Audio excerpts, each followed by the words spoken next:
There's something you need to remember. You don't always have to like the person you love. In your long time together, you're not going to always like each other.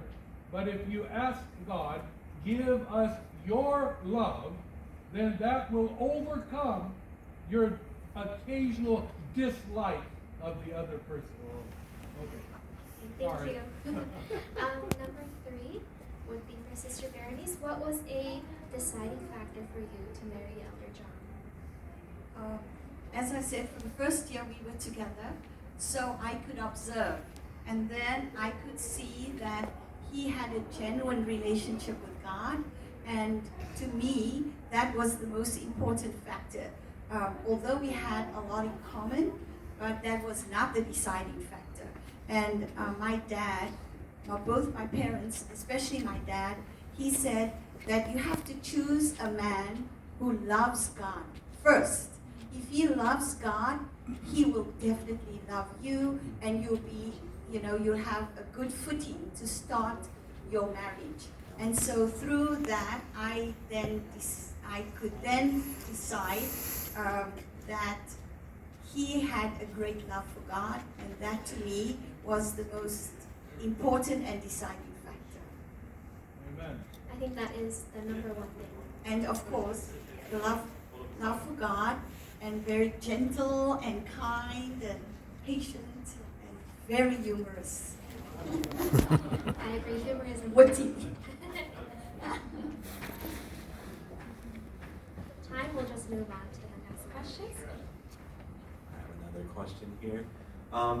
Elder John, do you believe relationship is it truly a 50-50 commitment, or does one make more sacrifices than the other? I want to preface by saying, yes, while I said earlier I did make it as a sacrifice, Michelle also makes plenty of sacrifices. The fact that she's willing to come to the States with me later on for our future family, that is an incredible sacrifice that I can't thank her enough for. Yeah, a true marriage is never 50-50. A true marriage is 100% and 100%. Do you agree? Yes, it's always 100%, because 100% it takes out the selfishness in one, and it takes out the selfishness in marriage. So when we give 100%, then we are serving each other as the best way that we can. And so we need to give our all in a marriage, everything in a marriage, because if it's 50-50, then we're going to have probably more arguments than anything else, and we won't be truly happy if it's 50-50. So in a marriage, we have to give, in a healthy marriage, 100% each partner.